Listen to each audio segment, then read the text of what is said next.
A beautiful day. Welcome. It's a rainy Monday anyway, but it's still a beautiful day. And we say welcome to today's broadcast on VOP television.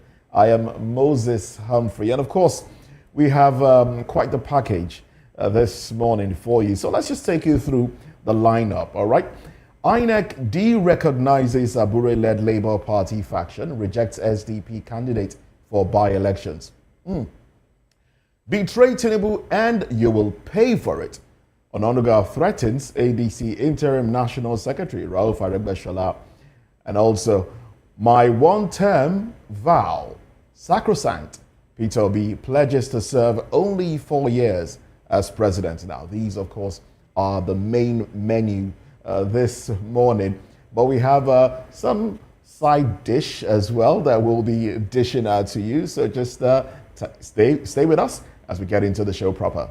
Yes, side dish. Good morning and thanks for joining us on VOP this morning. I am Chukwuma Okoro.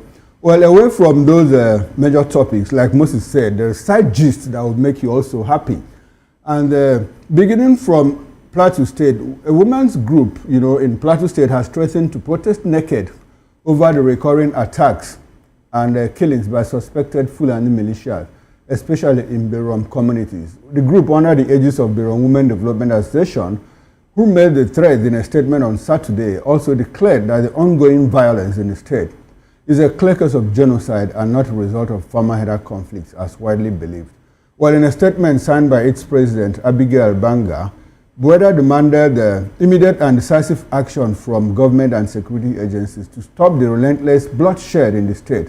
Describing the wave of attacks as mindless and unprovoked, the women's group lamented the repeated killings and destruction of entire communities despite the presence of military personnel and armored equipment. Well, the women also expressed deep frustration over what they term as the failure of government to provide security and justice to the victims of such attacks.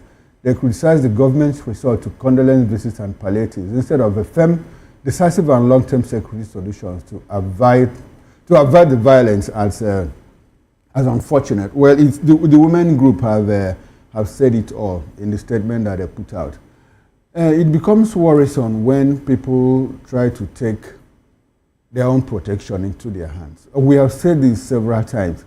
If it gets to a point where people are asked to defend themselves, the other day in Plateau, in Benue State, women, men, children blocked the highways, the federal highway, for hours.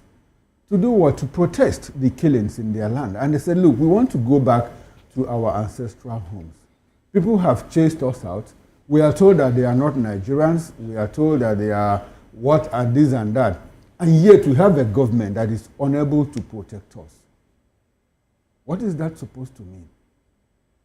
And just a day before that, the First Lady had gone to the same Benue State to dole out 1 billion naira to people. To do what? For what?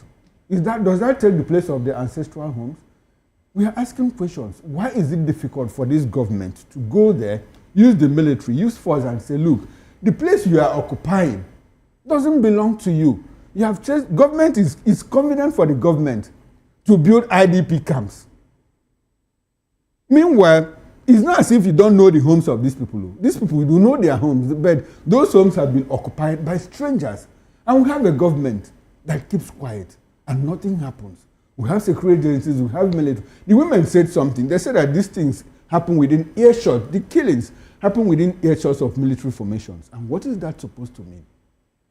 And the other time, the Fulani community said, look, what is going on in Plateau State is just that we are paying back for the injustice meted to us. Well, that tells you that Nigerian government knows the people that are behind these killings. So why is it difficult for them to arrest the situation? Honestly, I'm tired of all of this because this is something that we say every day, every morning, every afternoon, every evening. Nigerians know it. The government knows it. So why is it difficult for them to act on it? We are in an era of conquest. The things that we read in primary history, in secondary school, how the Norman conquest of Rome and all of that. The world has progressed. We have gone beyond that. So why is it happening in our time in the 21st century? And everybody is keeping quiet. Government is keeping quiet. Moses, maybe you have what to say. I'm not for words. It's tiring. For words, honestly. It's tiring. it's exhausting to hear things like this on a daily basis, and this can, in fact, give one some mental ailments, because we are basically repeating the same thing that the government know. Nigerians have been crying that, look, our communities are being taken over, our local governments are being renamed, our history is being wiped out, and government, obviously, as it seems, has failed the people in a lot of areas. And I think the onus now rests on the people, to start defending themselves one way or another. I know you would want to ask, how do you defend yourself against sophisticated weapons when you don't have one? Well, as it is now, like they say, well, okay, I guess I shouldn't say that, but there's something that came to mind now. But the bottom line still is that Nigerians will have to, one way or another, defend themselves. The people have said, look, we are tired of being in IDP camps. We want to go back to our homes. And I think it will take the people actually getting up in their numbers, going back to their homes, deciding to take back what belongs to them before the government can do something. It's not just, I think governments in Nigeria care more about doling out funds, giving it to the state government and then taking aid from foreign agencies and non-governmental agencies as against meeting the needs of the people. 1 billion has been given. Now, the other time, it was nutritional supplements given to people in IDP camps, and it was even stolen.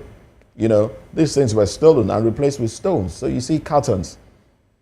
And then you have hope that, oh yes, there's something in there for me. But then when you open it, that's, you find stones in there. And that's the story of the Nigerian. That's the story. Quite unfortunate too. The government comes, they make promises to protect you, to provide basic amenities. These are things that government is set up for anyway. But then they promise you that if you vote them into power, they will give you these things. They will shield you. They will protect you, and then you actually have hope. But then when they unveil what they want to do, you find stones in there. Absolutely nothing in your interest in there. It's unfortunate. It's unfortunate from Plateau to Benue to Taraba, to Borno. In other parts of the country. It's just the same story. It's the same story. It's heartbreaking, really, for a country like Nigeria to have these on our papers on a daily basis. Really heartbreaking. But anyway. Before we move on, I'd like to repeat it here that if you look at countries that unraveled, if you look at countries like Yemen, a country like Afghanistan, when Iraq, unraveled and all of it started like this. From there to sectarian violence, and it became uncontrollable. And look at what is going on in Yemen for years now. The people around, the whole country is enveloped by insecurity. If you come to Nigeria, do you think of any zone that is left out? Not even one. Not even south, one. South, it's southwest, and people are crying.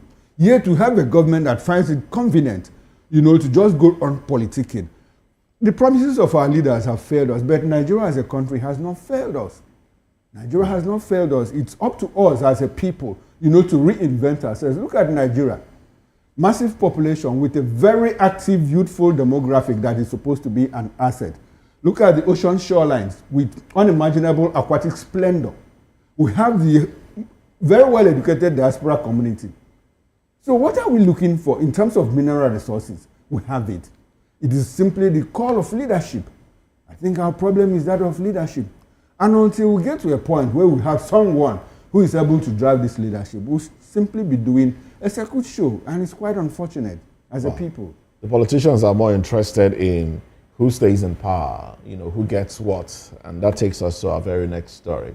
The Northeast chapter of the All Progressive Congress, APC Youth Parliament, have warned against an attempt to drop Vice President Kashim Shettima as running mate in the 2027 general election, saying that such a move will plunge the party into crisis. Now, the group, which coordinates over 200 affiliate youth organizations across the 6 Northeast states, issued the warning in a statement released after a strategic meeting held in Bauchi on Friday.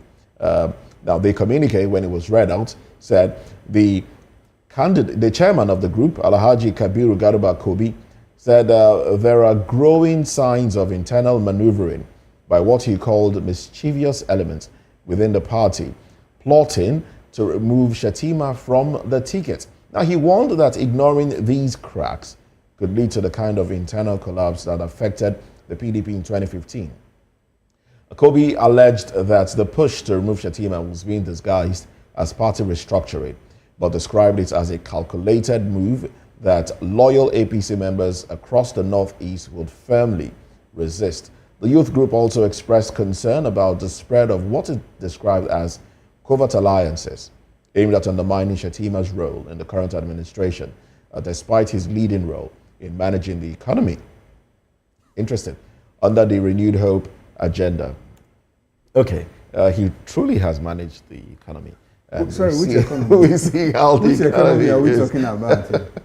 Nigeria's economy. Really? Renewed Hope, under the Renewed Hope agenda. Yes. A lot of things happening under the Renewed Hope agenda. The 1 billion naira given to Plateau people, IDPs, was taken from the Renewed Hope Foundation. Of course.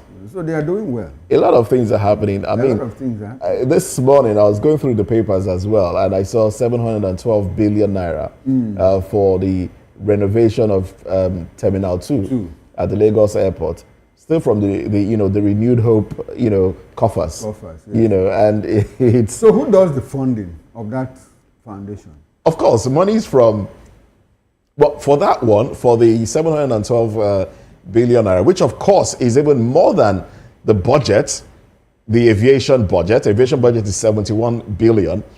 Now, what will be spent to renovate the Terminal 2 is 712. Commissioned in 2022 and built at the cost of 106 billion naira. It's 712 billion naira.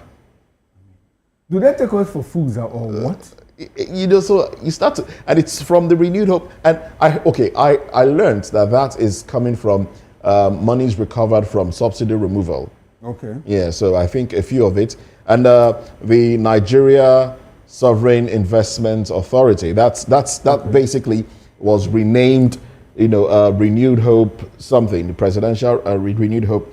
So the monies are going into that, and they're using that to fix airports. And it's also interesting that this is coming right after the board was set up, chaired by Ganduje. Quite interesting, quite interesting. 2027 loading. 2027 loading. Most definitely. But, with all of these things, I think they should just, I think the youth now, and the representatives of the youth should, if we want a better Nigeria, we should stick to, speaking truth to power, regardless of which party you support. If you want growth in Nigeria, don't just be concerned about your pocket. Speak to the truth. Let government, those you support, let them know the truth. If not, in the next 30, 40 years, I wonder if there will be a Nigeria. Yes, 30, 40 years. I wonder too, because a lot is going on. And unfortunately, like you said, the youth population, instead of taking the challenge, because, the call is in their hands now. Look at, like, a huge asset. Look at what happened in 2022 during the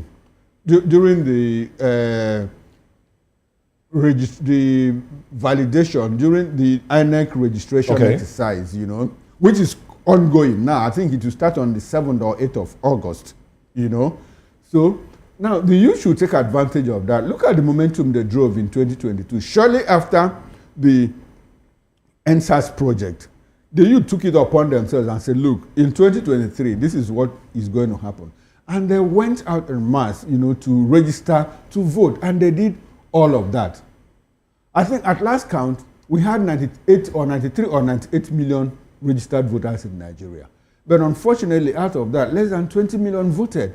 So this is another opportunity. If you have just turned 18 now, go to a nearby INEC registration center, register, collect your PVC. That is your power. That's your power to change Nigeria, to change the narrative. it will be difficult for us to, I wouldn't wish away, the tribal sentiments, the religious sentiments that color our politics. These things exist. But we should be able to grow beyond that. Because at the end of the day, I keep telling us, if you go to the market, you don't buy as a Christian, you don't buy as a Muslim, you buy as a customer. And if you go to school, they are not going to reduce the school fees, or in the hospital, they are not going to reduce the cost of treatment for you because you practice one religion or the other. It doesn't happen. So it is economics that determines. It is not your religion, it is not your tribe, it is economics that determines what you do and what you get. So in all of this, it is important that we understand that, look, 2027 is a make or my year for Nigerians. Now, talking about the Shettima thing, I've been wondering how easy it will be for the president to replace Shettima. The Northeast, where Shettima comes from, is also complaining. Look, this is the first time in how many years that they are producing a vice president. They have not produced a president since after Tafawa Balewa. Tafawa Balewa, yes. This is the first time they are producing a vice president. They also said, we need to produce president anytime the thing comes back to the North. So if you are removing Shettima now, you are simply telling them by 2031, it might not be the turn of the North, because if the president goes to choose his running mate from the Northwest, as is being speculated, technically that person might want to succeed the president by the time power goes back to the North. So I don't see how easy it will be. And look at the votes that come out from Borno State, even in the midst of crisis. Borno State gives you like 2-something million votes. How about Adamawa? How about Taraba? And all of that. Talk about Gombe. So in all of this, the APC should be careful what they do. Otherwise, the internal crisis, like they said, that rocked the PDP in 2014, might just be the turn of the APC now. Whatever relationship, whatever crack there is between the president and his vice, I think they should mend it in such a way that it is not going to affect their electoral fortunes in 2027. That is the way I see it. Well, I think the president will do what he deems best in his interest, especially as it comes to getting into power, staying in power in 2027 and beyond. So if he decides that an alignment with somebody else will help him get the ticket, I'm sure that's what he will do. And these dissenting voices will be hushed at the end of the day. Okay, we know how they are hushed. We know how they are hushed. Well, we know. Let's see how it goes. Okay.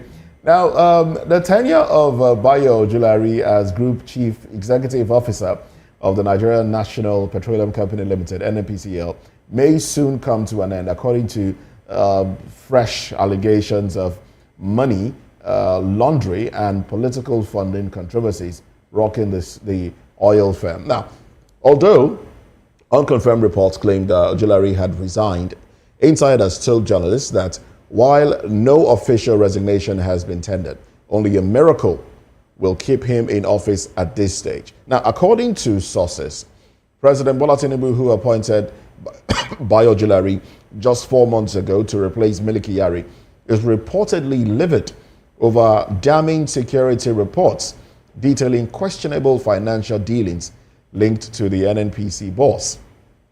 Ojulari is under investigation by the Economic and Financial Crimes Commission, EFCC, over alleged multi-million-dollar transfers to AA&R Investment Group, a company involved in energy, agribusiness, logistics, and ICT. Now, this is where it gets interesting. I must say, this is where it gets really interesting. Now, Abdullahi Bashir Haski, founder of AA&R and son-in-law of former Vice President Atiku Abubakar, has been accused of orchestrating large-scale money laundering through sophisticated financial structures. EFCC sources reveal that some transactions between NNPC and AA&R were flagged as potentially illegal, raising concerns that the national oil firm may be indirectly funding the opposition through AA&R, chaired by Bashir Haske. So, is that even possible? It's happening. Is it even possible? EFCC is investigating NNPC, investigating biojewelry, investigating AA, and he's just four months in office. 4 months in office. 4 months in office, and this is going on. Are you surprised? I am actually. Why should it be? That's what NNPCL has become over time. In fact, from NNPC to NNPCL, nothing changed. Just that L that was added to it. So do you think an appointee of the president will knowingly or unknowingly, whichever one, work to finance the opposition? No, I would rather choose the word unknowingly, not knowingly. He might not do that knowingly, but unknowingly, he might be aiding the opposition, and that is why the president is livid. Now, but on the other hand, I think, where are they driving at? Are they looking for article? Are they trying to get to article? Are they trying to get to article? Because look at the connection. Now, his son-in-law, and all of that, trying to fund opposition. What is the thing about funding opposition? That's the big question. What is the thing about funding opposition? Okay, so there's a lot of questions. There's a lot of questions. A lot of questions, really. A lot of questions. But we'll keep our fingers crossed and in the coming days see where this leads. But of course, when news starts to come out like this, there's always an element of truth in them. So will biojewelry be replaced? He's just a few months, I think 4 months in office.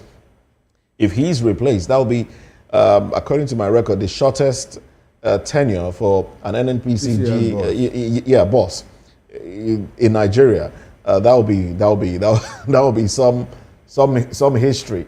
Oh well. The NNPCL has NNPC, whatever it is called, NCL, MNPC or NNPCL, has been a cesspit of corruption for years. Yes, of course. Since it was established, it's been like that.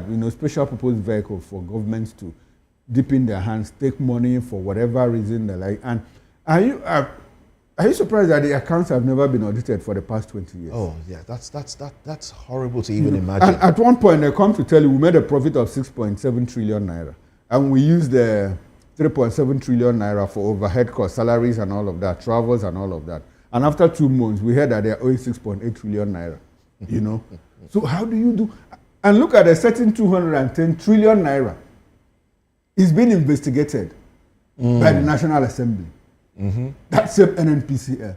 And in all of this, we have a Mele Kyari who is somewhere holidaying, in UAE, wherever he is. Well, he has said whenever he's called upon, he will come and answer. So does it look like they should call upon him? Does it look like they've not called him?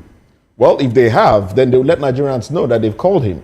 And if they summon him, do you think he has what it takes not to obey the summons? Then they'll bring him back. In fact, one funny thing, there's a twist now. The man who supervised him, Muhammadu Buhari, is no more. It's no more. So if I were the man, I'll quickly come home.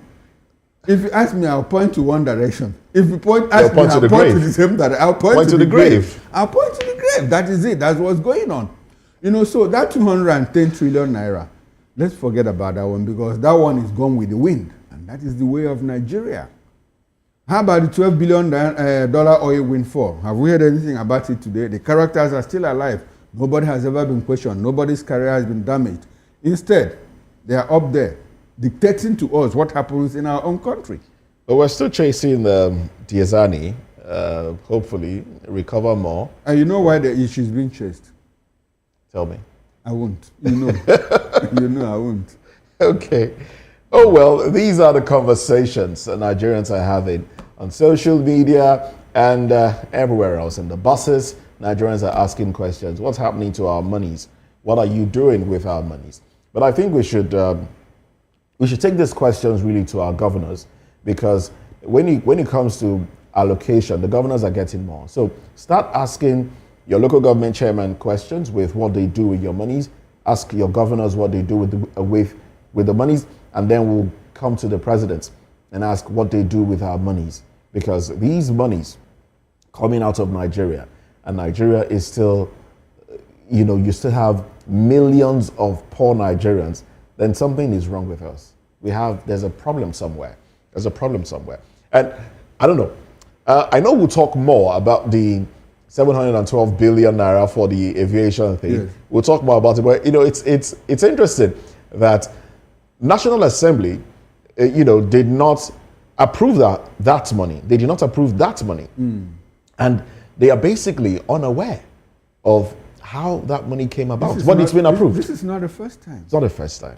It's not the The first story of my country. story of our country. Oh, well, let's take a break now. Let's look at what the papers have for us. We've already hinted you on, one of them, which is the NNPC, I beg your pardon, the airports, the renovation to be held at the Terminal 2 of the airport. But let's look at a few other stories. So let's take a break now. When we come back, we'll dive into the papers and give you newspaper headlines.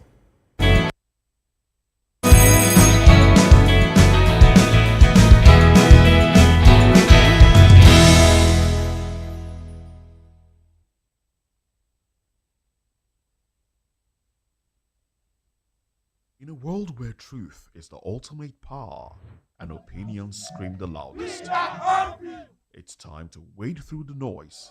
Hunger no get drum! Hunger no get religion! And scan the human interest and trending topics that matter. Stay tuned to The Issues, your plug to the stories making the buzz, from politics to science and technology, social justice, and more. Let's tackle the tough questions and expose the truth. The Issues on Voice of the People Television. Don't just react, understand.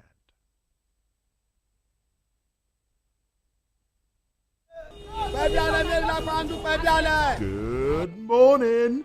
It's the start of a beautiful day. Or start your day right with a healthy dose of news, fun, and inspiration. Join us on VOP this morning for the latest news, trending topics, and uplifting stories to set your day on the right vibe. From news and current events to lifestyle and entertainment, you are covered. VOP this morning, 8 a.m., Monday through Friday. Everybody keep watching Voice of the People. All right? Love you all. Hello, sweetie. What's going on? My name is Kiki. Keep watching VOB TV. Thanks. Hey guys, what's going on? Olumide Oru, the Fresh Prince of Lagos here, and this is VOP TV, guys. Hello guys, I want you to please keep on watching VOP TV. Ladies and gentlemen, my name is Hafiz Oyetoro. Please keep watching VOP TV. Shout out to VOP TV. Very big shout out to the fans and lovers of VOP TV. My name is Tayo Fanyuro. I'm an actor that you are going to live to love. Keep watching. Cheers. Hi everyone, so shout out to VOP TV. Are you ready for the extraordinary? Something big is happening on your screen. Introducing VOP TV. Now streaming on SLTV channel 264. From breaking news to captivating conversations, news analysis, giving you all sides to the story. We break in-depth discussions on the issues that matter, from politics to sports, entertainment, and lifestyle. VOP TV on SLTV channel 264. Join us as we redefine what television means to you. Voice of the People Television, VOP TV. Now you have more than a voice.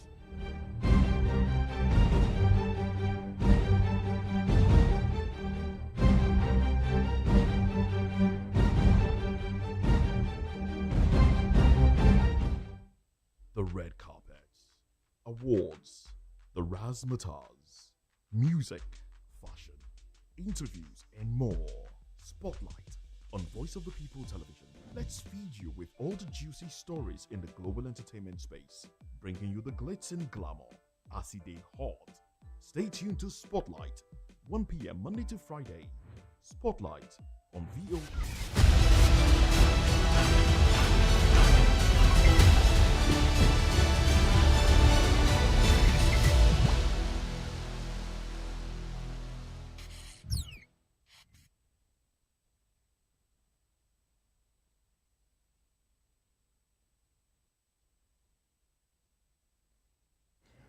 Thank you very much for joining us again. And big thanks to my director, Shegun. Yes.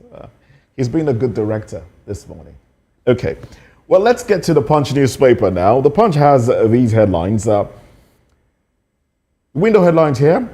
Fuel imports surge to 71% as marketers ditch local refineries. Interested.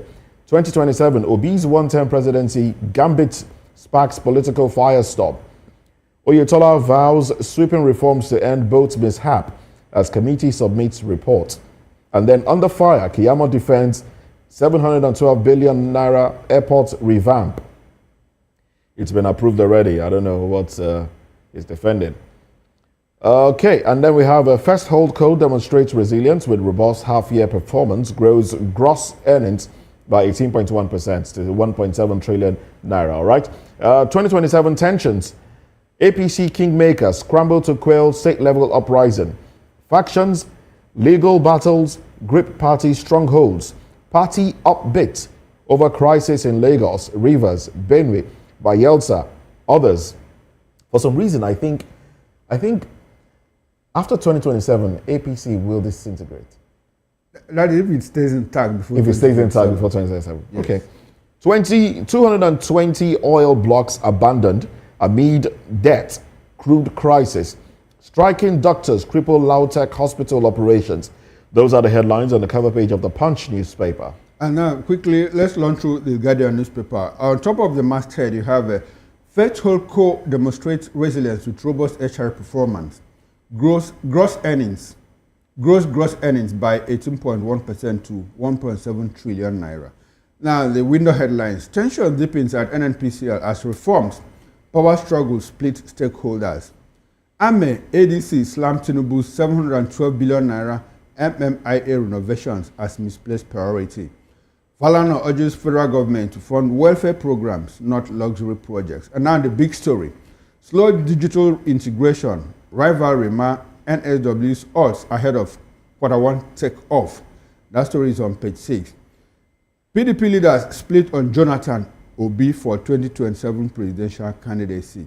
Again, Nigeria rules Africa as the Tigress clinched 5th Afro-Basket crown. NUC worries over professional bodies overreach. 6 harmonized accreditation system. Anglicans kick as England elects lesbian Van as bishop. I'll take that again for emphasis. Anglicans kick as England elects lesbian Van as bishop.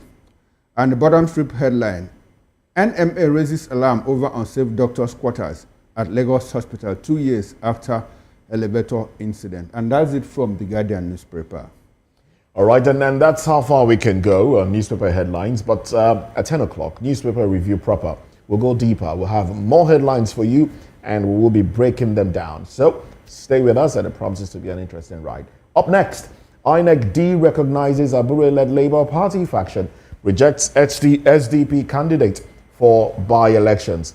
Let's dive into it. Come along with us.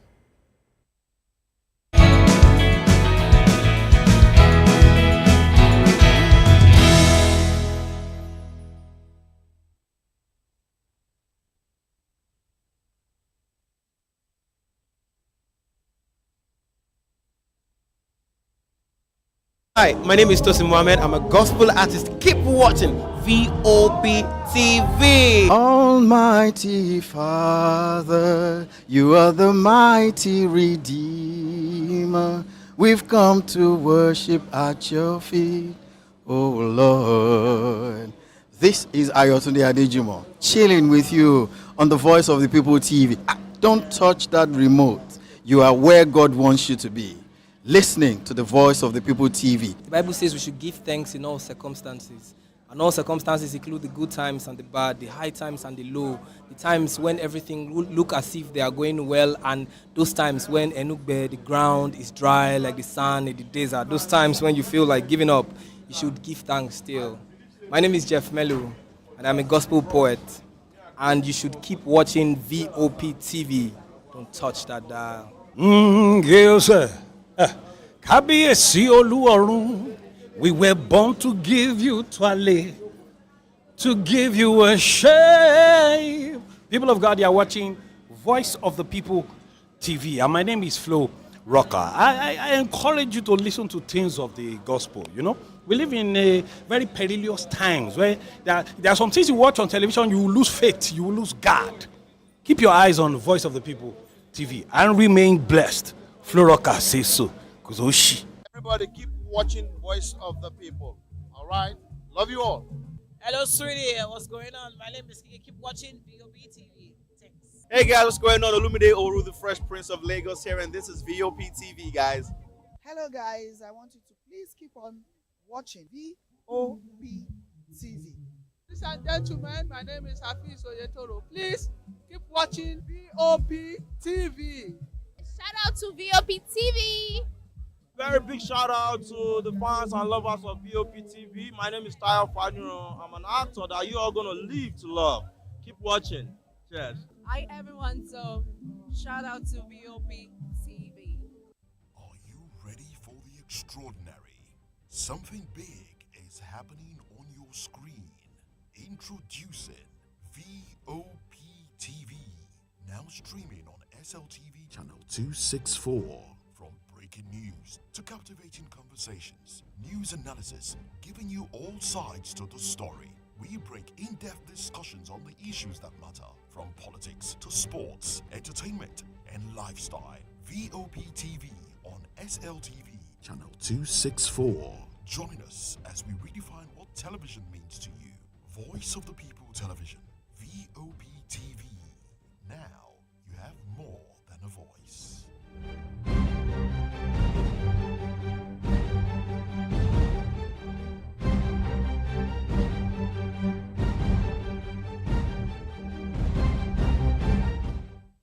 The red carpets, awards, the razzmatazz, music, fashion, interviews, and more.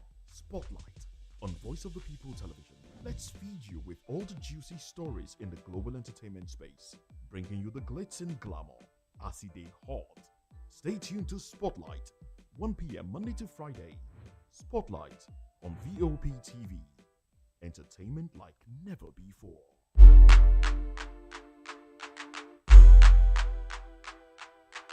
In a world where truth is the ultimate power and opinions scream the loudest, it's time to wade through the noise. Hunger no get tribe! Hunger no get religion! And scan the human interest and trending topics that matter. Stay tuned to The Issues, your plug to the stories making the buzz, from politics to science and technology, social justice, and more. Let's tackle the tough questions and expose the truth. The Issues on Voice of the People Television. Don't just react, understand.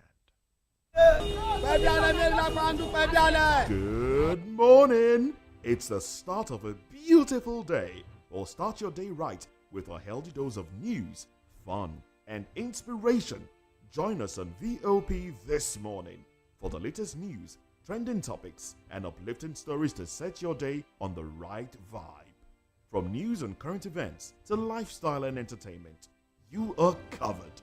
VOP This Morning, 8 a.m., Monday through Friday.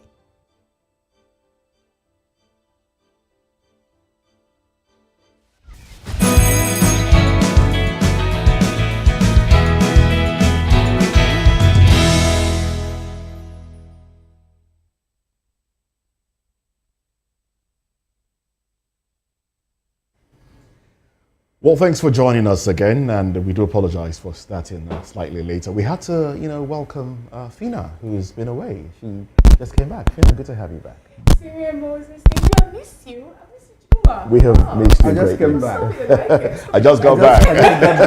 Yeah. Oh well. Now let's get into the conversation now. In a decisive move seen as a derecognition of Julius Abure-led faction of the Labour Party, the Independent National Electoral Commission (INEC) has invalidated the list of all the candidates submitted by the faction, as well as all the candidates of the Social Democratic Party (SDP) for the nationwide by-election scheduled for August 16, 2025, and the Federal Capital Territory FCT Council elections. Meanwhile, Abure's faction has described INEC's action as unlawful and an abuse of power, But in a swift reaction, the senator, Nanadi Usman-led faction of the party, described the decision of INEC as a welcome development, saying it was in line with the Supreme Court's judgment of April 4, 2025. The final list of candidates published by INEC excluded all the candidates presented by Abure and his factional National Working Committee, and all the candidates submitted by the SDP. Confirming this development, the National Publicity Secretary of the Abure faction, Mr. Obiorai, said the party was aware of its rights as specified in the Constitution of the Federal Republic of Nigeria and the Electoral Act 2022 as amended, as regards its powers to sponsor candidates in elections. Oh well, we have with us Barrister Darlington Agomo. And Barrister, good morning to you. Good morning, Moses. Thank you very much for staying with us on the show. How was the weekend? And, all right, and we also have, joining us virtually from Port Harcourt, we have Prince Nixon Okwara, who is a public affairs commentator and also a political strategist. He was a member of the defunct APC Presidential Advisory Council. Now, from our VOP studios in Benin, we have Dr. Ohiereme Princeton Eborieme. He is a project manager, broadcast journalist, and political commentator. Gentlemen, good to have you join the conversation this morning. But let's start off with Barrister Darlington. Yeah. Barrister, with this coming from the courts now, what does this mean going forward? In fact, they are even lucky that INEC started early to deregister them. I'm telling you. This INEC would have been allowed them to commit that blunder. Then somebody will now go to court and the court will nullify all the election, all the money they spend, everything. Because I said it earlier. I don't need to be told what, as long as it has to do with court. There's no way Abure can validate whatever he's doing with Labour Party today. It's not possible. When you say they are lucky, is it the Labour Party as a party that's lucky or the individuals? Abure and his group, those people that are flouting a court order. I'm not joking.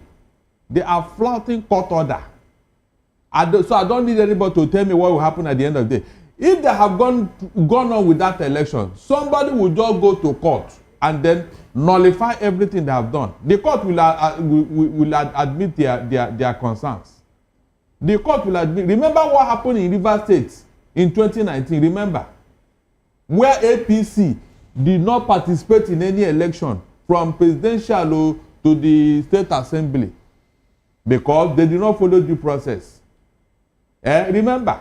So I am not new in this and I know what will happen. That's why I was advising Obi, don't step inside that place. Okay, now Barrister, does it look like the crisis in the Labour Party has been settled with this stroke of course, by INEC? Of course. So essentially, Nigerians should understand that, look, Abure is no longer the national chairman of the Labour Party. Of course, all the shenanigans have ended. Okay, so and in that regard, the Supreme Court for that matter. Okay, in that regard, so does it look like Peter Obi is going back to the Labour Party? Well, that decision is left for him. For him, okay. It's left for him because the way things stand now, the space is beginning to be crowded. Everybody is now angling for one position or the other. In Labour Party, right? In Labour Party. Remember, Dati is already there. But Dati Baba said he's going to throw his weight behind Peter Obi if he's to, vie for the presidential candidacy without him as a running mate. So when he said the place is crowded, but Dati, for one, is one person that's been talking in favor of Peter Gregory Obi as far as Labour Party is concerned. That was before this new development from INEC. Now that Abure has been shut down, let us see if there's any other resistance in that party. All right, let's bring Prince Nixon Okwara into the conversation. Prince, good to have you join the conversation. Been a while, actually.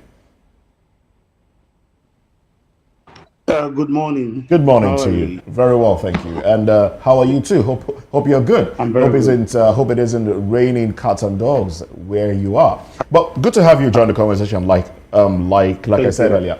Now, about this revelation by INEC, and Is this a win for the Nenadi Usman faction?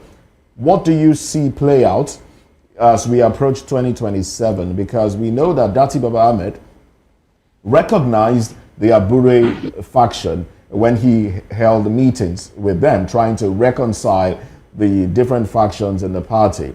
Was he not aware of the ruling by the courts? What do you see play out in the coming days? Are we going to have a shift? As a matter of fact, the Supreme Court is the final court of the land, and it has spoken. I don't think that there should be any other issues except somebody just want to create an unnecessary chaos that is not supposed to be there. One aspect I appreciate this has gone to vindicate the accusations and counter-accusations about the independence and of the INEC. I will not see anybody say anything now that is actually justice that has been served. Assuming it has some kind of counter-judgment, or maybe the fact presented was not viewed in that aspect, you would have had a lot of the opposition elements clamoring and shouting of maybe injustice and the rest of them. But now that the justice has been served under this present administration, it has deepened democracy. It has strengthened the confidence of the people on the courts and our judicial process. So what I see in the coming days is that there should be stability, and possibly those who may not be comfortable with the ruling, they can save their redress in heaven, or they have another place to go to, maybe form another party or another alliance. But as far as I'm concerned, that matter should be laid to rest. And INEC, actually, like the last speaker said, has saved this party a lot of damage that would have happened in the future. Because if this was passed either post 2027 election, and maybe somebody has emerged as a presidential candidate, scores all the highest votes, and he loses that election in court because of the these particular judgments, then maybe a lot of people will start shouting and cursing the judiciary. But I'm happy that they have to be proactive to forestall any further damage or colossal damages that may arise from this rascality that happened in Labour Party. All right, Prince Nixon, let me stay with you. With what has happened now, before now, there's been this rumor, that the general belief in the public space that the problem that within the Labour Party was actually caused by the ruling party, short of mentioning the president as the person behind it. Now, with this validation coming from INEC, does it look like the president or the ruling party have been vindicated? And does it look like we are going to see the end of the problem within the Labour Party? Minding that the National Publicity Secretary of the party, Obio Raifo, said, look, as a party, we know our constitutional rights. We know what we are supposed to do. Does it look like they are going to take any further step, to ensure that there is a reversal of this decision taken by INEC? What do you think? Two questions in one, sir. Simply put it, they have vindicated the ruling party, who have been constantly accused. There is this saying that a bad workman quarrels with his tools. When you look at the Labour Party formations and all that, and the assemblage that happened in pre-2023 elections, you should be able to understand that the people did not gather based on an ideological reasons or some kind of a political political ideologies. So, but they all gathered there as a matter of maybe vendetta or leveraging on the vehicle to go to power. And anything that is not established on the very due process with due diligence is bound to end this way. I don't see them achieving much, and they should stop pointing accusing fingers. Rather, the party should go back to drawing board, look into advising them anyway, because I wouldn't want them to get well anyway as a partisan APC member. So you wouldn't want a member. But the beauty of democracy is that we'll have a lot of people challenging the incumbent party. There's nothing. But if I were them, honestly speaking, they should go back to drawing board, form a very strong ideology, get their selves together and build a party. But as far as I'm concerned, the Labour Party presently is not a political party, but just an assemblage of those who are seeking for relevance and political preservation. Interesting. That's my thought. Thank you so much, Prince Nixon Okwara, for your submission. Let's take it to Benin, where we have Comrade Ibrahim Momo standing by. Good morning, Comrade. Good to have you join today's conversation. Now, Comrade, let's get your opinion on this one, you know, with the fact that INEC finally have de-recognized the Julius Abure-led faction of the Labour Party. And, you know, before now, where there was a closed-door meeting between Nyesom Wike and Julius Abure, which LP, the faction of Nat'L Usman, frowned at. And Nigerians with the opinion that this is for the LP party to be further disintegrated, because Nyesom Wike come up to say that he is going to support the presidential race under Tinubu's administration, even if it is to be anything in Campaign 27. What do you have to say about this particular ruling by INEC? And what then do you think that this will portend, you know, for the amalgamation of political parties and individuals who happen to be within the political space? Quite a loaded one. The first thing about a Labour Party and Abure is what is significant for me. It's not just that the exclusion of Abure, because the report is saying exclusion of Abure-led factions list. But even in the Nat'L Usman faction, list was also excluded. Because as it is in the list that was released, INEC did not recognize Labour Party candidates. So that for me, I think that's even significant. If a little bit another flip, another aspect, you know, to this issue. Is it that INEC is refusing to recognize both parties? Because that is what it seems to me. If it does not recognize Julius Abure's led faction, at least it should acknowledge or recognize the list from the Nat'L Usman faction. But that one was not the case. You know, so that is where I think I still have some. I think INEC still needs to make a clarification. Because what you see is that in the last quarterly meeting, Julius Abure was not allowed into the meeting, INEC and political parties, but the Nat'L Usman was not there also. You know, she didn't, apparently maybe she didn't even go at all. But so, my fear is that what INEC is doing is delegitimizing Labour Party altogether. Not even just the idea that it is recognizing Julius Abure. That's one element of, you know, I think we still need to probe further. Then on the character of Nigeria political parties, particularly politicians across political divides, I think one thing I see for certain is the fact that Nigeria has what they call political parties, but in true sense, they are not political parties. I think one of the speakers already spoke to the fact that a lack of ideology.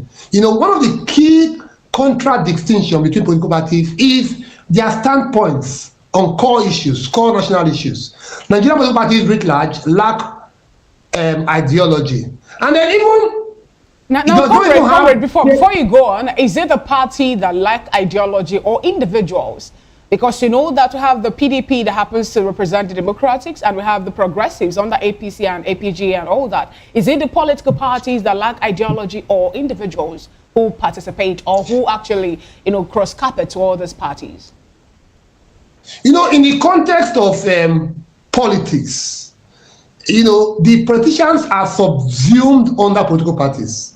Because in Nigeria, for example, we don't have anything around individual candidacy or, zero-party candidacy. You have to belong to a political party. And then so the groundwork or the grounding of discussions around ideology have to do with political parties more than even the individuals. Because we are seeing these individuals, you know, the way they do transfer is even worse than the football season. Where football, you have the mid-season transfer in January and then the end of season transfer around June, July, August.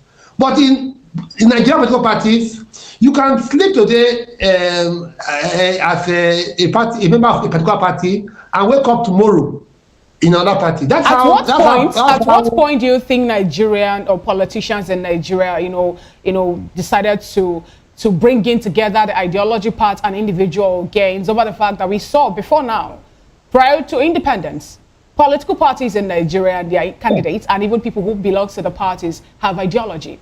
Bring it down to when we had the 1993 elections under Abiola himself. I believe that the parties then were, you know, they know what they want and they know what they are doing. And individuals who represent them also have their own ideology. So at what point did we lose it? At what point did we start mixing everything up in Nigeria political space? Very brilliant intervention you made there. Because historically, Nigerian political parties used to have ideology. Particularly in the First Republic. You could tell us, you knew what the action AG stood for example. You know, there were parties that were for free. Look at today's Nigerian political parties. If you want to look at the idea as to when did we lose it, when did we miss it regarding ideology, I think it was the incessant military interventions, where, for example, political parties are now being created by military, and the military is unitary in orientation. When they tell you a little bit to the left, IDP talked about a little bit to the left, SDP, a little bit to the right, NRC. But those parties were centrist parties, more or less. And they didn't have, we didn't really have a chance to really test their ideological leanings or standpoints. Because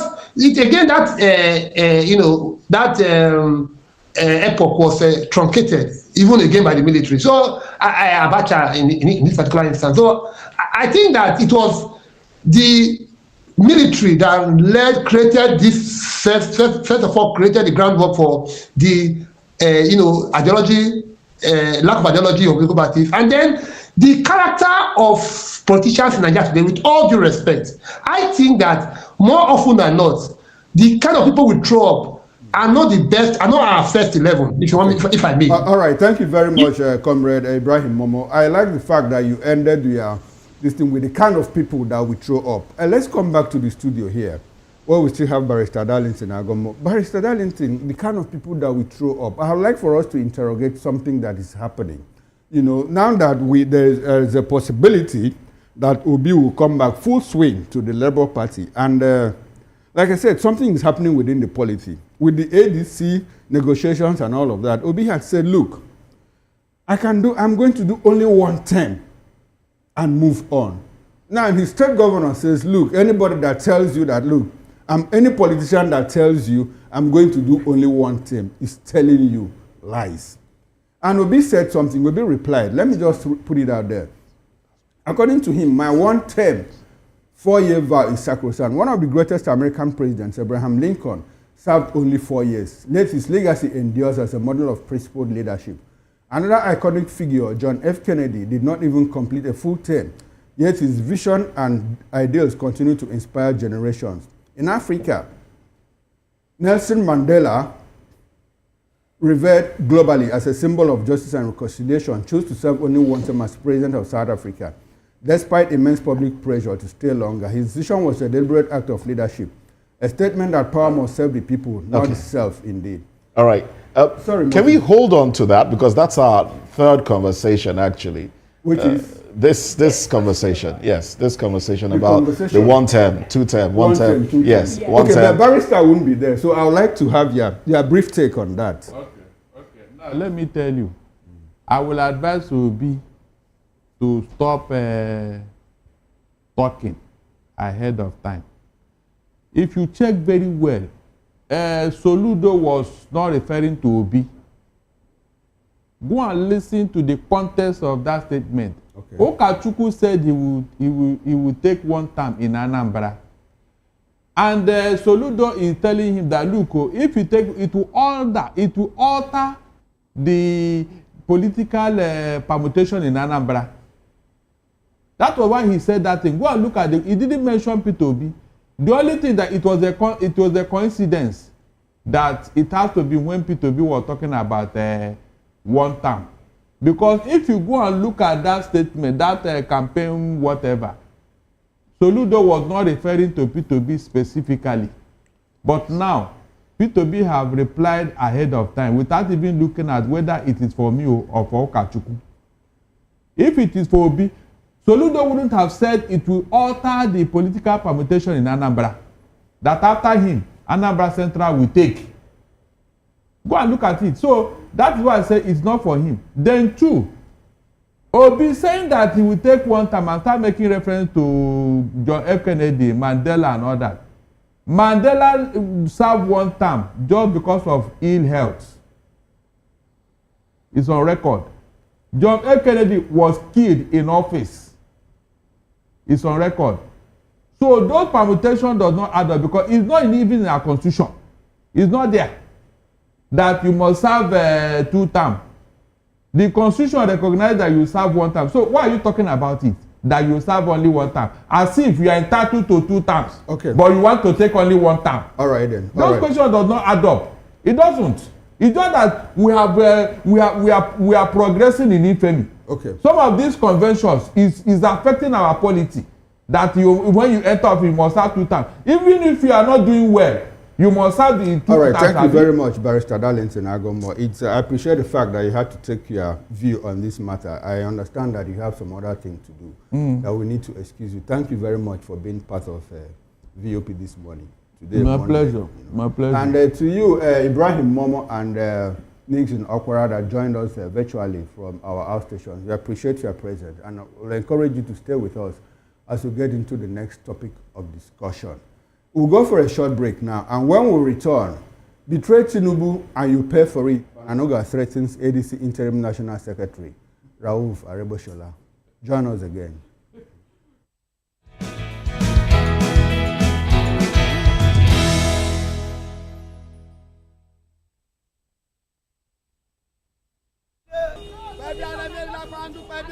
Good morning. It's the start of a beautiful day. Or start your day right with a healthy dose of news, fun, and inspiration. Join us on VOP this morning for the latest news, trending topics, and uplifting stories to set your day on the right vibe. From news and current events to lifestyle and entertainment, you are covered. VOP this morning, 8 a.m., Monday through Friday.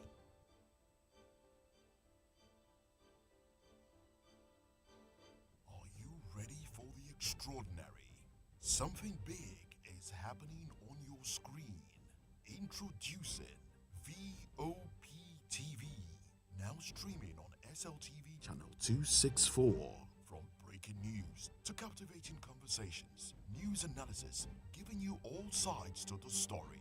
We break in-depth discussions on the issues that matter. From politics to sports, entertainment, and lifestyle. VOP TV on SLTV. Channel 264. Join us as we redefine what television means to you. Voice of the People Television, VOP TV. Now you have more than a voice.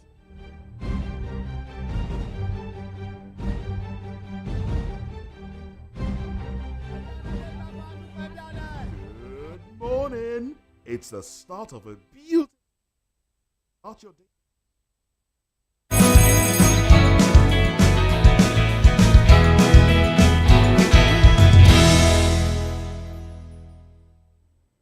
And thanks for staying with us. Bayo Onanuga, Special Advisor to Bola Tinubu on Information and Strategy, has issued a stern warning to Rauf Aregbesola, Interim National Secretary of the African Democratic Congress, ADC, over his recent political activities ahead of the 2027 general elections.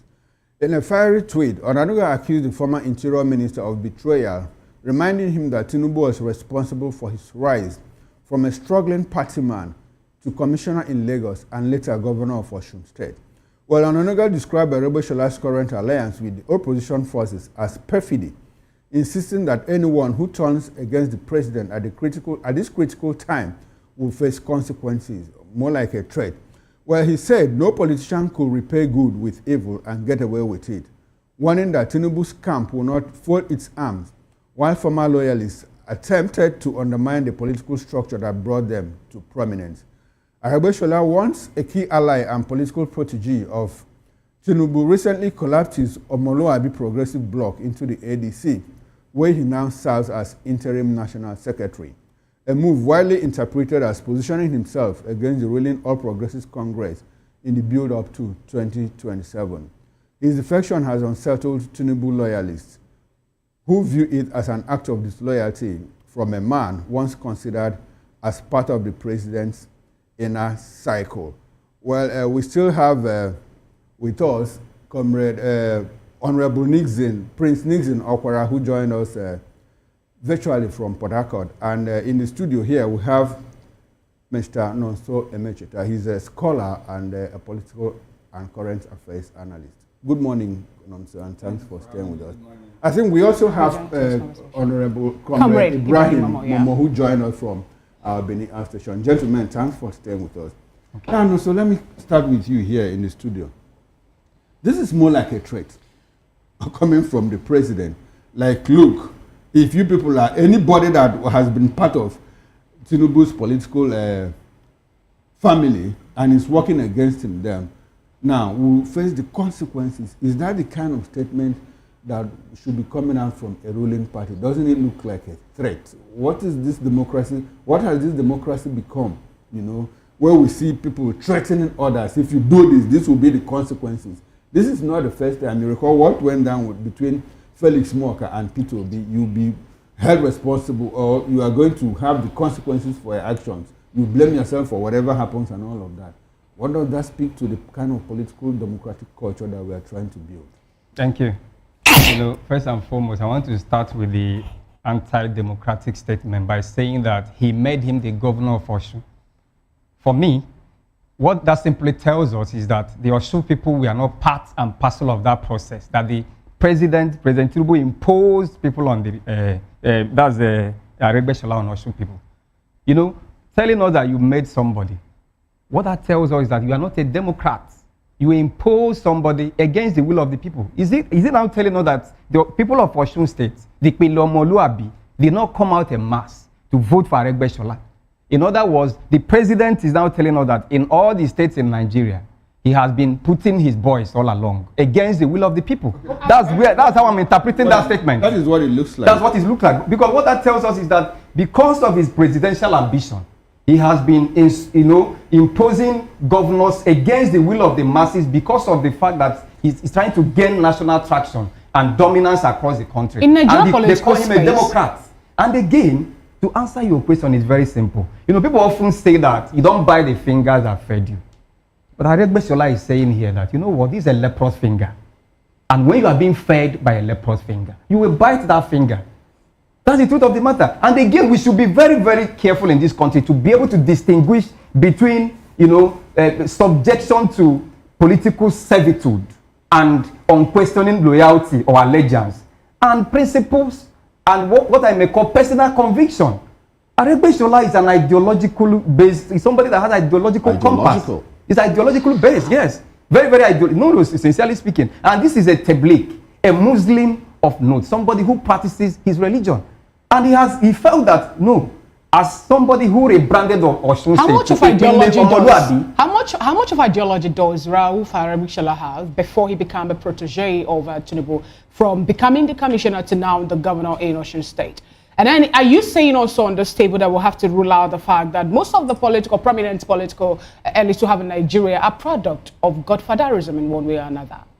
Well, first and foremost, Tinubu has been accredited as somebody who rallies around, the best brains. And for him to have brought Aregbesola on board, he would have seen something very exceptional in him. So it's telling us that I've never, go and check the history, even the likes of Yemi Oshibajo, the attorney. This guy is credited to have, to have this political magic wand to assemble the best brains. Right. So do you want to tell me that Aregbesola was a liability and he picked him to come and join him to build Lagos? What happened to his ideology before he decided to be, someone who can be forced or being imposed on the people of Osun State, from what we're getting on this particular table this morning from words by Onanuga said? There is a level to what somebody can tolerate. Aregbesola is somebody that, in fact, at a point, they were saying that if anything happens, anytime President Ashewaju leaves office, that this is the person who has all it takes to replace him in the Southwest. And again, the fallout between Tinubu and Aregbesola shows, lack of leadership. Because there is a way you have somebody from your inner circle and you are not able to manage your, your field or whatever crisis you're having with it. That shows leadership ineptitude, because the closeness of Aregbesola to Tinubu is not somebody that you should allow to go that way, irrespective of what transpired. And again, this is somebody that has a lot of followers. You see the way people welcomed him now when he returned, you know. We saw the video that was everywhere on the social media. So it was a tumultuous and rousing ovation for him. They received him. So that shows that this man has his own followers. And again, don't forget that when you have followers, you don't want to do anything that will make you lose them. So because of that, he felt that, no, you know what? I cannot sacrifice my loyalty for to lose my supporter just because I'm trying to, you know, as a political protege, I'm supporting my political godfather. All right, then let's, Prince Nixon, let me come to you now. What does it say of the person of Aregbesola, one, to turn around and bite fingers that fed him? Some, whether they are leprous or not, but at least he ate from those fingers. What does that say of his person? That's on one side. On the other side, what does it say of the person of the president? The president, President Bola Tinubu, when those that were once loyal to him are turning around. And you know, this, it's not the first time this is happening. It's not just happening with Ogbeni Rauf Aregbesola. It happened with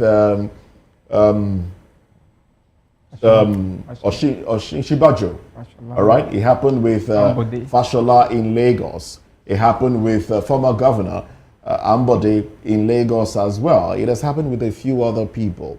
What does that say to the person of the president when people that he basically, you know, helped to get to positions turn around to fight him? Matter of fact, what I have to say here is depends on the context people are looking at by Onanuga's statement. Well, if you can view it as a threat, you can view it as also reminding him that in politics of reciprocity, it is not an emotional thing, it's a structural. So when that loyalty is something that when you betray it, you are inviting consequences. There are consequences. There could be image issue. There could be some consequences of political damage. There could be some consequences of moral breach or moral, people perceive you as somebody who has no moral value in the society. So when we look at the statements of this nature, we must be able to actually either look at it from whichever perspective. I don't see it as a threat per se. And to the person of the president, I want to tell you that he is not perturbed about the person of Aregbesola and whatever, because he has his strong followership even in Osun State and Lagos State. So whatever the Onanuga is trying to say here is coming to the fact that this man rose politically from commissioner in Lagos State to a governor, leveraging the Asiwaju's political platforms and all that. And he's coming out to bite a finger that feeds him. It's definitely every act of political betrayal will come with severe consequences. It's not a threat, it's a fact. It has happened in so many political climes and countries, even in Nigeria. So it's a speech in politics, it's political statement, and you reminding someone where you're coming from and telling him that, come from this perspective, this is what you're going to face for doing this. I'd like for you to respond to the other question I asked. What does that say to the person of the president when those that once walked with him turn around to work against him? As a matter of fact, this is not the first time somebody is betraying those that really help them to climb the ladder of the political ladder. So the president himself is always somebody I know. He will always tell you, I expect nothing, I expect anything, I expect everything. So could that mean that they've seen things that that they felt like, look, we can't continue working with this individual? Should Nigerians be concerned when an individual loses, when people that work with an individual lose faith, lose trust in him? Should we be concerned having that person as our leader? Not at all, because some people, when it comes, we look at the average number of those.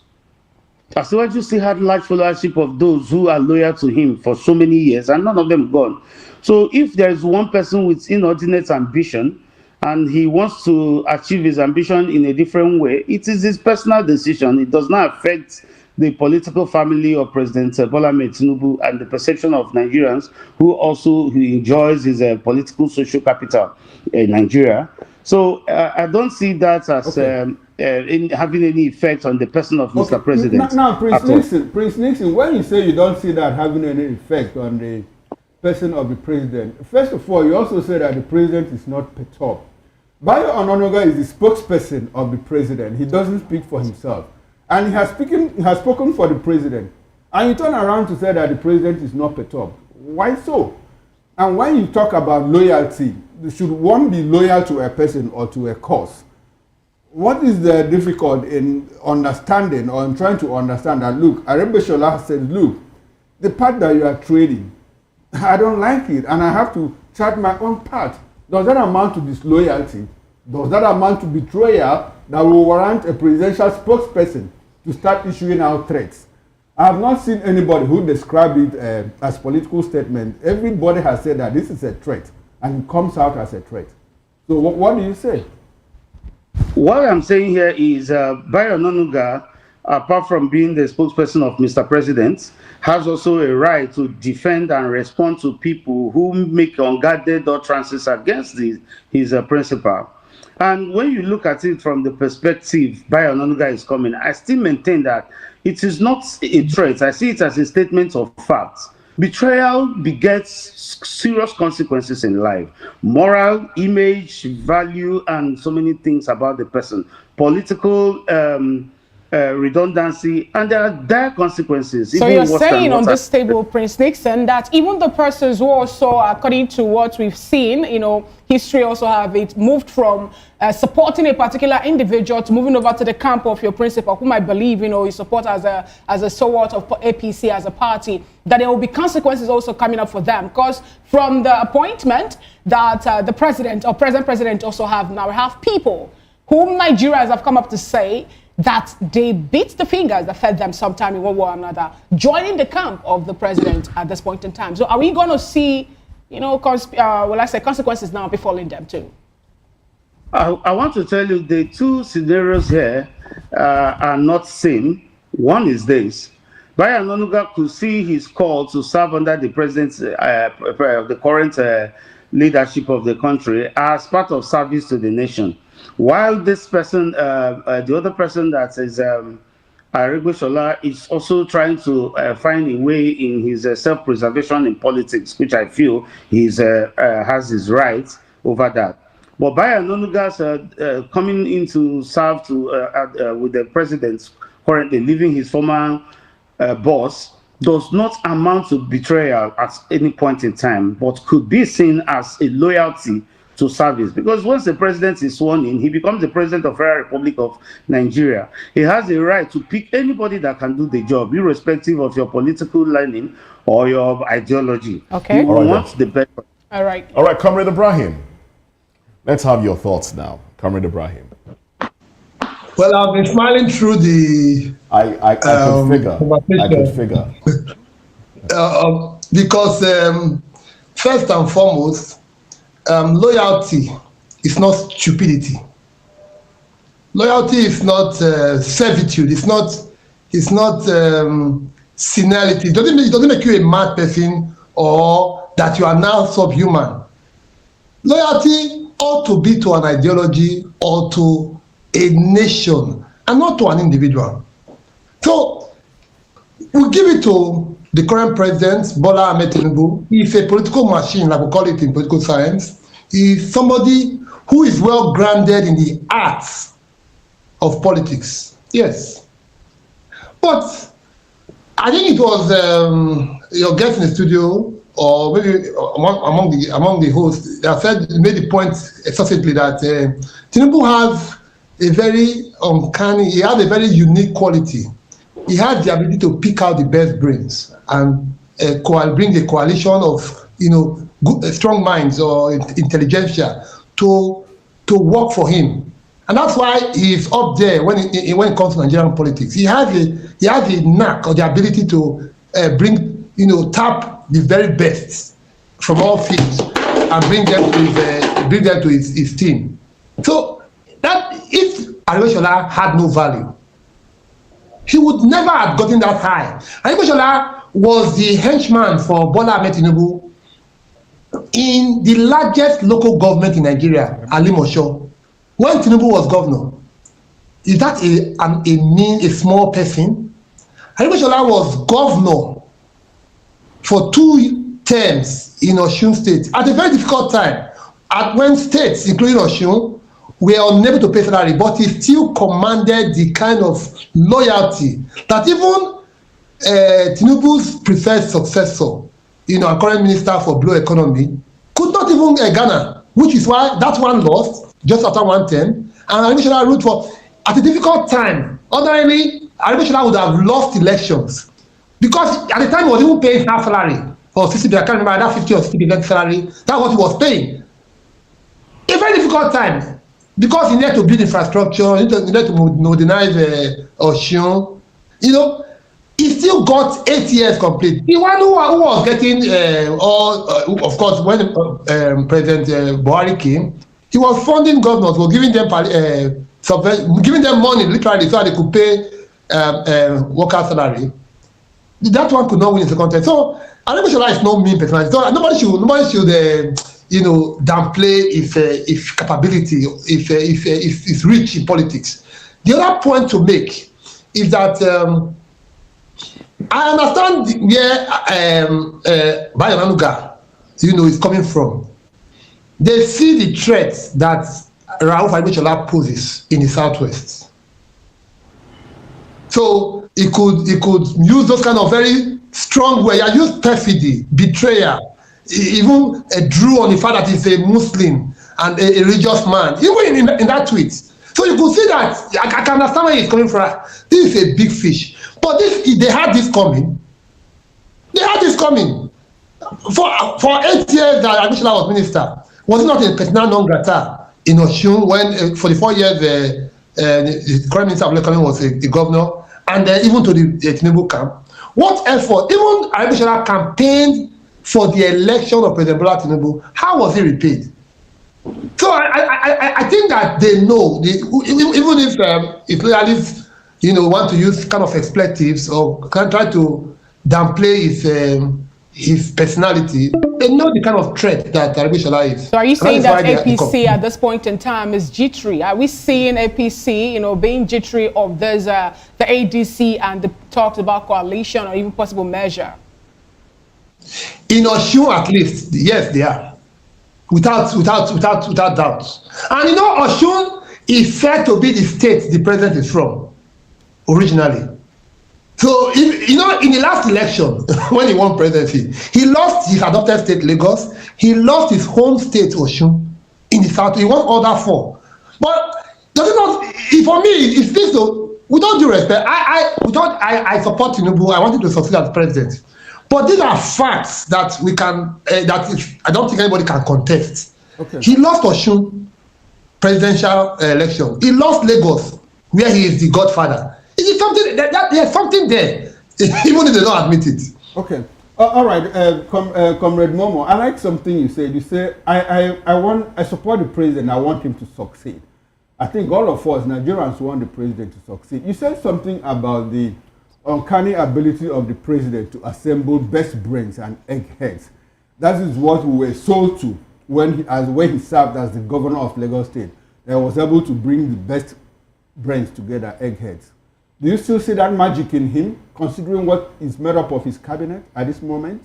The best brains, are they delivering on the promises of leadership, on the promises to Nigeria, on the renewed hope that was promised Nigerians? Do you still see that magic?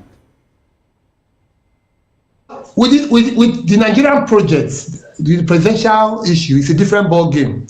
Tinubu cannot, with all sincerity, have President Tinubu, with all due respect, he cannot necessarily have those kind of a team across the country. He can do that in Lagos. You see, in the Southwest, how he took charge of the Southwest was that he groomed them as aides or commissioners in Lagos and sends them to their city states, to contest. Aregbesola, yes, Tinubu had a hand in his becoming governor. He was not the people voted. Yes, he supported him. It could be in strategy. It could be in a network. It could be in a structure. It could be in funding critically. Comrade, did you just describe the president as a local champion, as a Lagos champion? Somebody who is able to do that in Lagos but can't, replicate that at the national level. Is that what you just said now? No. You won't quote me on that. Okay. But does it look like that's what you mean? Does it look like that's what you mean? Yes,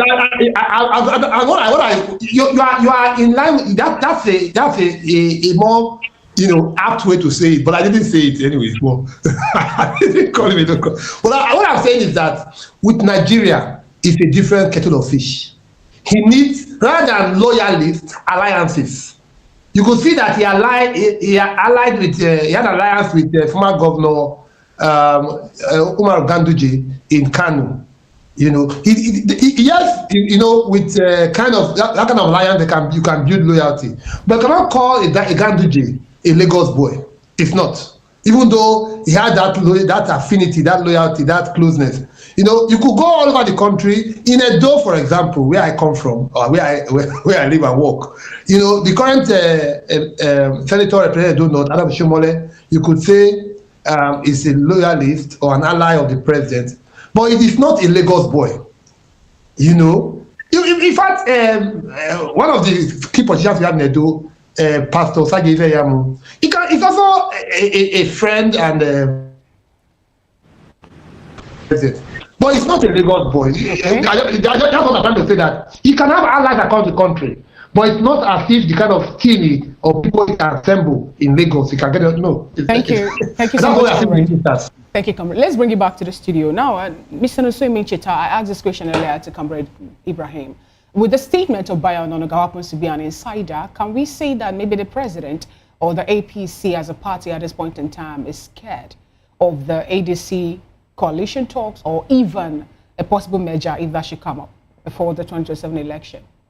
Well, they will be deceiving themselves if they see ADC as a kind of toothless bulldog that barks without biting. They are jittery already. They are unsettled. Because the statement of, from Bayo Onanuga is like a reflection of the presidency, what is happening in the presidency. So he is the spokesperson, and he is actually venting how they are feeling in the, in the president's kitchen cabinet. So for them, especially Aregbesola, because of his close ties with the president, this is somebody that knows the president insider. He knows the strategies to, he knows how to come out and they will break down the system, the political, structure of the APC. So the Bayo Onanuga is indirectly telling us that, what, you guys, these people are very serious, and we are scared of what they are bringing on the table. And again, look at Aregbesola, for instance. He is a formidable force to reckon with. You cannot rule him out. This is somebody that when he was in Osun State, he came with the ideology of Ipinle Omoluabi. That's the state of the virtuous. He said, what, let us bring virtue. Let us inject a great dose of virtue into politics. And Oluabi in Yoruba is like a child of a virtuous child in spirituality and humanity. So these are the things he brought into politics to humanize and to rehumanize our politics. And people love him. He now described himself as Ogbeni. It's like this man, removing this toga of, when you are in power, you are Almighty God. You understand? You are lording it over the people you are ruling. I'm just a simple, this man, just address me as this man. That's why the later Arakoni, Akeredolu came back with, another idea to replicate what Aregbesola was doing. He started answering Arakoni, the same, commonizing the position that I am just like an ordinary person. I'm a servant leader.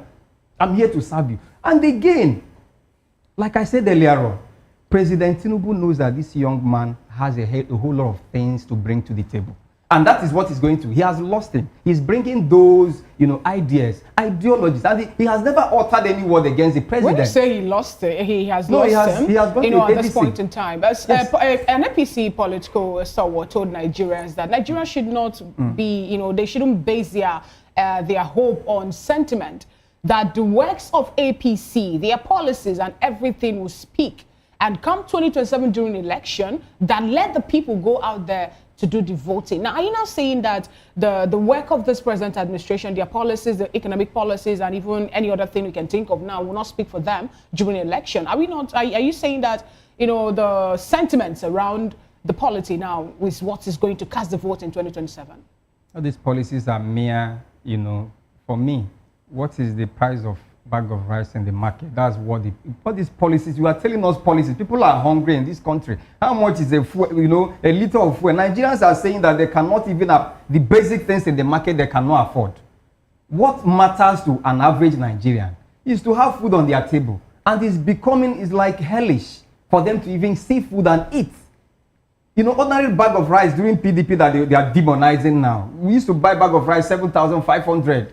Now to get a good one is over 100,000 naira. And you are telling us that you are bringing in policy. You brought out what's it called? A local government autonomy. And the state governors are still giving stipend, just giving crumbs to the local government. And as the president of the country, you have actually done, it was a landmark judgment. Everybody lauded the president. But we're expecting you to back what with action.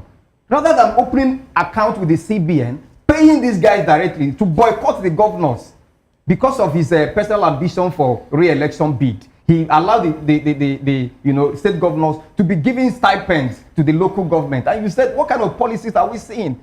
The policies that Nigerians are still suffering, even to travel to the east, you know how much you put in your fuel to get home. You know, people cannot eat, people cannot come out and be happy. Everything skyrocketing prices, no regulation. People just wake up in the morning and add prices and nobody is talking. And he's telling us that policies we should wait until Nigerians die. Wait till when? So for me, all those things are not adding up. They're not making any meaning until Nigerians start seeing it. I was expecting the president to give the ground running from day one. Oh yeah, he has removed the subsidy. Oh yeah, let us see how you now reinvent that subsidy so that it will impact positively on the lives of Nigerians. Now the local government autonomy, before you know it, let the local government chairman start confirming the allocation directly to them. And they start developing the rural communities. These are what we want, actionable plans, not something that you are just giving us mere academic exercise. Thank you so much, Mr. Chinonso Emecheta. Thank you for your submission. Thank you so much, Prince Nixon Okwara, too. Thank you, comrade. We beg you, gentlemen, to still be with us, because we'll have to move on to the third topic of conversation, where although Chukuma once chimed into that earlier, so that Barrister Darlington can give us his opinion. My one-time vow, sacrosanct, and this is coming from Peter Greg Roby, as he pledges to serve only 4 years if being elected as president of Nigeria. Let's dissect this after this break. Stay with us.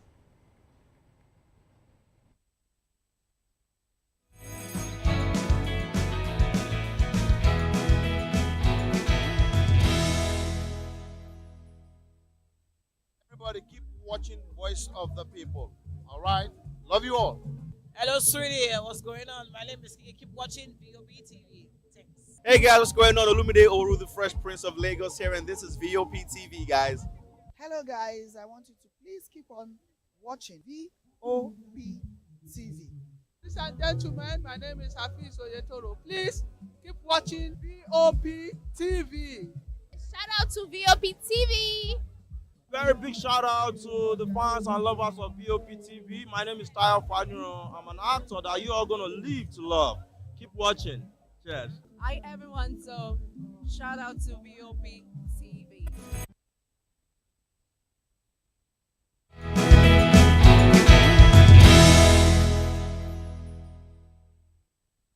Glad to have you back. It's still VOP this morning. Former Labour Party's presidential candidate, Peter Obi, has reaffirmed his one-term or 4-year stance if elected president in 2027. Obi vowed to serve only one term as president if elected. In a statement he issued on Sunday, Obi declared, "My one-term, 4-year vow is sacrosanct."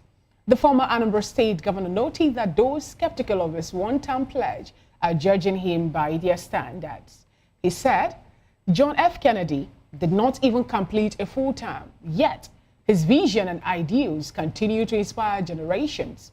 In Africa, Nelson Mandela, revered globally as a symbol of justice and reconciliation, chose to serve only one term as president of South Africa, despite immense public pressure to stay longer. So for him, he is of the opinion that all he needs is just 4 years, and after that, any other person can come on board. And we still have it also in the studio here, Nosoi Mecheta, who is a political and current affairs analyst and also a scholar. And from Port Harcourt, to have Prince Nixon Okwara, a public affairs analyst and also a political strategist. And we have a lecturer still in the building. We have Comrade Ibrahim Momo. He joined us from our Benin studios. Thank you so much, gentlemen, for being with us. Now, let me start off with you, Nosoi Mecheta. Peter Obi represents the Southeast. He represents the Indibos. And on this table, or today, we have to look at the statement he made that if he's been given opportunity to be the president of Nigeria, that one time is enough for him, he's not going to come back again. Now, what do you have to say about this particular statement by Peter Obi? And does that represent also the interest of the Southeasterners that have been talking about marginalization and not being allowed to, get into the #1 position in Nigeria thus far? Thank you. First and foremost, I want to correct the fact that Peter Obi represents the Ndibo. Okay. Peter Obi has been described as Okutende Nigeria. No longer Igbo now, It's not, just the whole nation. The last election shows that it's not just for the Igbos, because the vote he got outside Igbo land is even more than what he got in Igbo land. Interesting. That means he has national spread. When you go to the north, you see them, singing his praises. If he comes to the south, so Peter Obi has national spread to start with. Then, the reason a lot of people are, raising misgivings, over the statement he made that a single term is enough, is because of the fact that we have internalized this culture of Sithitism, self-perpetuation in office. P2B is, and there is a dearth or maybe poverty or paucity of integrity, if you like, in Nigeria. That's why you see them, refuting that statement. P2B has told you that, look at Abraham Lincoln that everybody quotes today, whose definition of democracy has become axiomatic as a government of the people, by the people, and for the people. But Sir Darlington said something that, he died in office, he would have continued. The question is not whether or not he died in office. The question is whether the period of time, the short period, had an impact.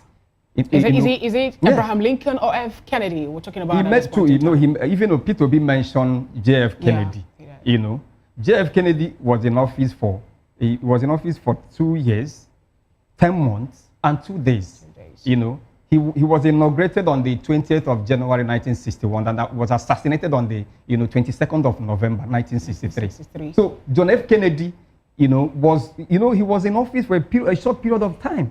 You understand? What P2B is just trying to tell you is that whether or not these people would have elongated their tenure, what the guy is saying that within the short period they existed, we still quote them today.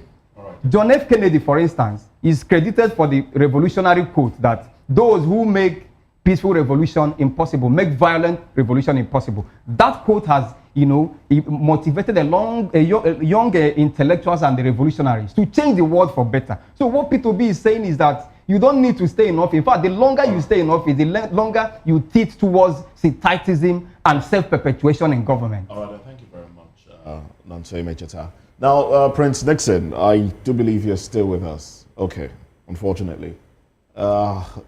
But we just learned that we've lost connection to Prince Nixon Okwara. Do we have Comrade Ibrahim Mama with us? Okay. All right. So we both guess we've lost connection to our virtual guest there. So we'll have to stay with you, Nonso. Now, let's talk about, let's leave party politics out of it now. Let's talk about the governor speaking.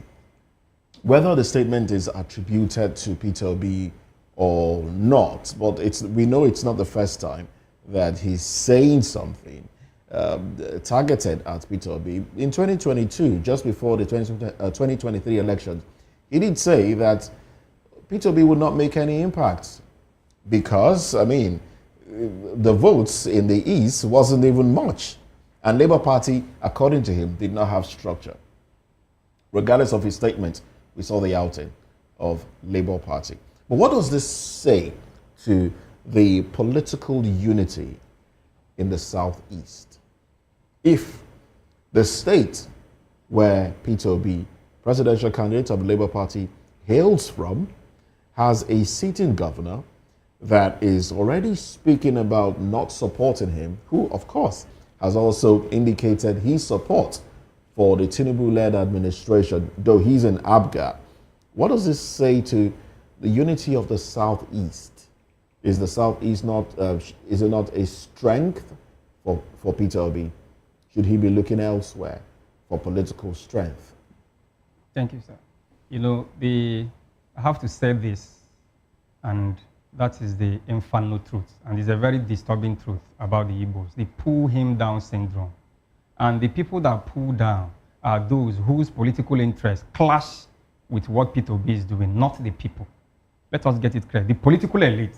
You know, people, I equally listened to, Barrister Darrington when he was saying that he was actually referring to a governorship candidate. No. You know, Soludo has been spiting. I don't know how he allowed himself to be used to spite Peter Obi. He has been doing that consistently. Being used? Yes, to spite Peter Obi. Saw the lengthy 75 paragraphs, if I'm not mistaken, that he wrote against why his brother will not emerge. When the whole country, everybody, the outside, the young, the old, people were rallying around your own brother, your own kinsman. You know, let's marry this. Yes. Let's marry this with the conversation we had earlier. Okay. Tinubu and Aregbesola. I was going there.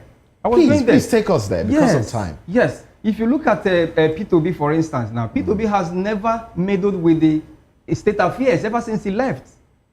It's very simple. You know, I always make reference to Peter Obi because the guy helps me to analyze issues effortlessly. Now, look at Tinubu. He installed Fashola. Fashola was not to return second term. He had a feud. They had a fallout. Thank God for the GAC that have consistently intervened. He returned. Ambode came. Ambode developed individual mind. Okay, yes. You understand? So this trajectory, what am I saying? Peter Obi has left. It has never been interfering in state affairs. This godfatherism, he left the stage, left billions of naira in the state coffers for Obiano to continue. You understand? So now, the problem I have with Soludo is that Soludo has been jealous of Peter Obi. There was a video that trended last time. He was speaking. When Obi entered, everybody forgot that he was on the podium.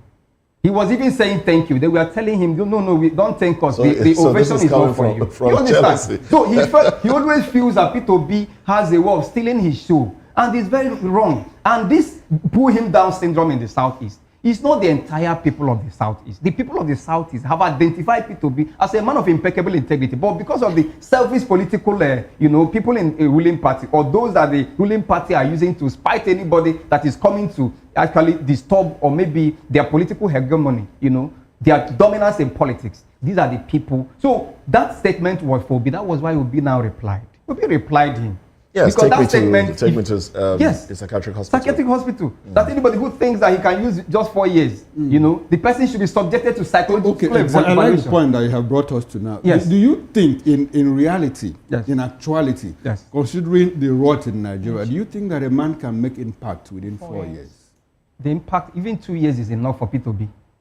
Is enough. So, to make an impact? Yes. I will explain. Please do. The problem we have in this country is because of the fact that we have a constitution that has empowered the ruling class for so long.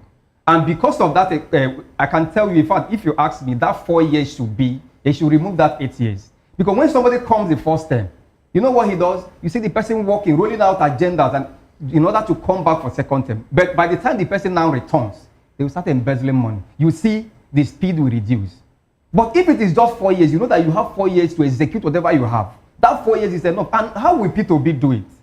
The guy said he's coming to sanitize our governance system. And you can agree with me that our governance system is so filthy and in dire need of fumigation and detoxification. How did he say he's going to do that? He said it's very simple, that he's coming to fight insecurity through effective and accountable use of public, resources. He said he's coming to lift people out of poverty. How is he going to do that? But he's supporting of small and micro businesses, which is the engine room that drives development in the country. All right. He said he's coming to change Nigeria from consumption to production. Nigeria, we are import dependent. This guy said he's coming to revolutionize our agricultural system. But we know that. The same arguments we put forward against the Tinubu administration that, look, Lagos is not Nigeria. Lagos is, small. Yes. The fact that you were able to do something in Lagos does not mean that you'll be able to do it in the bigger picture, which is Nigeria. It's the same argument we put For Peter Obi, Anambra is small. The fact that you were able to do some things in Anambra and leave money in the coffers, does that mean you will be able to do something in the general picture, as it were, Nigeria? Do you think he has the capacity? Do you think he has the people to work with? Because, I mean, he would not be doing it alone, would he? He would have to work with people to achieve it. Case is very different. He can achieve it. Alone? Not alone. He will bring people on board, people of people that are not integrity. within the political class already. Somebody like Peter Obi can bring somebody in PDP if the person will salvage this nation. So let us go beyond this. Must the person be from my party? This is what is killing us in this country. Somebody like Peter Obi can go to... I didn't say party. I said within the political class. Within the political class, yes, we still have men of proven integrity in this country. And you will identify with them. Peter Obi is somebody that he can go to APC if he sees somebody but that we're has also aware that the men of integrity that ran under the Labour Party, as soon as they got into the Senate and the House of Reps, they moved to the APC and other parties as well. What happened to their integrity? Those guys are not, these are people that rode on Obi's back. I have to be honest with you. When you are talking about, we had somebody who was ahead of... But they benefited from his campaign. Enugu, yes, people that just rode on his good way. Somebody who was a taxi driver that ran for reps. You know, when people were doing Obi, he came in. Circumstances. So let us not use that one to, you know, actually, you know, inferiorize the fact that Peter Obi is somebody that when he comes, he will bring the right people that will work. Okay. And one thing about Peter Obi is that he's not going to, you know, stick to the party. He wants this country to work. And until we start looking beyond, irrespective of your party, if you can do it, you come on board. Let's salvage this nation. Thank you, So I understand we've been able to re-establish contact with Prince Nixon. Prince Nixon, if you have followed this conversation, one simple question. Peter Obi says that he's going to serve only one term and that he's going to turn Nigeria around. Is there a possibility, do you believe that with the rot that we see in this country, that one man or a P2B can turn around this country in just 4 years? Is it possible? What's your take on that? As a matter of fact, not at the moment. Not at the moment. Why do I say not at the moment? You see, when you look at P2B's style of politics, you understand that he can build on the economy quite all right. But the problem of Nigeria is not mere economic policies. You need to break an egg in order to make an omelette. And that is why you see outside the President Tinubu as the president of Nigeria today, I would personally advocate that maybe the next people that would have solved the problem is solving is the military. Let me give you an instance. Nigeria is entrenched with what I call a monstrous cabalism that has dated back even before 1999 democracy. And these things are one of the issues that any leader that comes, even if you like bring him from heaven and throw him down, is bound to fail. And a particular set of people who have made this country what it has been are the same people who always try to frustrate anybody that comes. But the president has looked at his face and said, no matter what you do, I will kind of look at you, and just like what Lee Kuan did, I'll look at you and I'll reform it and nothing will happen. And this is at the risk of his re-election, and that's what is happening today. I see people who, this desperate cabal, trying to use P2B to leverage and see how they can either push the president out and stop the reform he's doing, just like what happened during the privatization days. If you remember, there was a stiff resistance of the privatization of the Nigerian electricity by President Jonathan. And one of the reasons why that was not totally and conclusively done. If you look at that, when Jonathan started that, a particular north and a particular set of people, like Kaduna, for instance, also resisted it, to the extent that the people who bought the Kaduna electricity came back to say, no, we are no more dealing with these people. We have government houses, military formations who are not paying electricity bill, we can't run.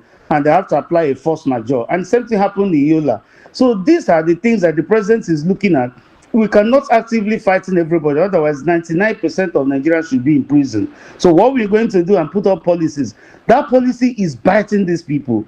And P2B is in the midst of these men who have held Nigeria to its knees all these years.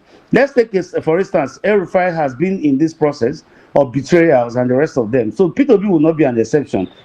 Even while he was working with Obasanjo and they brought Yaradua, he played as if he was supporting Yaradua, but eventually he started betraying the man when he does not favor him and his clannish mindset. You see him talking like he's talking today again. That made him run an exile.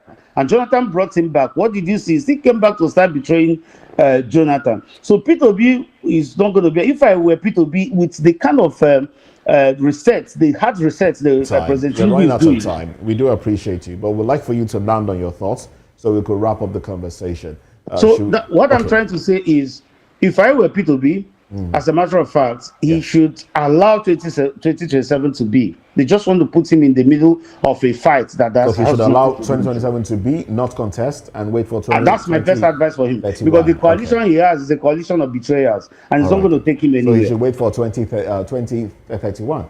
Yes, if they think that they love him so much, let's give him 2031. After all, there is no constitution of rotational presidency in Nigeria. All right, then. Thank you very much, Prince Dixon Okwara. Your thoughts there. Well, we must say a very thank you to our guest as well. With us in the studio, we've had Nonso Imecheta, a scholar and